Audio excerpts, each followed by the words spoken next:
Donald Trump, যাকে নিয়ে বিতর্কের শেষ নেই মার্কিন রাজনীতিতে। তবে এবার সেই বিতর্কের আগুনে ঘি ঢাললেন খোদ মার্কিন গোয়েন্দা সংস্থা সিআইএ এর সাবেক প্রধান জন ব্রেনান। সাবেক এই গোয়েন্দা কর্মকর্তার দাবি, ট্রাম্প কেবল অযোগ্যই নন, বরং মানসিকভাবে তিনি ভারসাম্যহীন। আর এই ভারসাম্যহীন ব্যক্তির হাতে পরমাণু বোমার বোতাম থাকা মানেই চরম বিপর্যয়। ব্রেনান বলেন, এই ব্যক্তি স্পষ্টতই মানসিকভাবে ভারসাম্যহীন। আমার তো মনে হয় মার্কিন সংবিধানের ২৫তম সংশোধনীটি ডোনাল্ড ট্রাম্পের মতো ব্যক্তিদের কথা মাথায় রেখেই লেখা হয়েছিল। সংবিধানের এই ২৫তম সংশোধনী আসলে কি?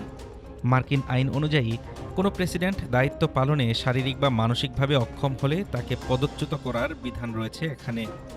ব্রেনান মনে করেন সেই সময় এসেছে। সম্প্রতি ইরানি সভ্যতা গুড়িয়ে দেওয়ার যে প্রচ্ছন্ন হুমকি ট্রাম্প দিয়েছেন, তাকেই পয়েন্ট অফ নো রিটার্ন হিসেবে দেখছেন ব্রেনান। তার মতে, প্রেসিডেন্টের এমন উস্কানিমূলক আচরণ লাখ লাখ মানুষের জীবনকে ঝুঁকির মুখে ফেলেছে। ব্রেনানের যুক্তি, এক হাতে অগাধ সামরিক ক্ষমতা এবং অন্য হাতে পরমাণু অস্ত্রের চাবিকাঠি নিয়ে এমন অস্থিতিশীল কেউ কমান্ডার ইন চিফ থাকতে পারেন না। এটি কেবল আমেরিকা নয়, সারা বিশ্বের জন্য এক ভয়াবহ থ্রেট। যদিও ট্রাম্পের সমর্থকরা একে রাজনৈতিক প্রতিহিংসা বলছেন, তবে সাবেক একজন গোয়েন্দা প্রধানের এমন মন্তব্য ওয়াশিংটনের ক্ষমতা অলিন্দে নতুন করে আলোড়ন সৃষ্টি করেছে।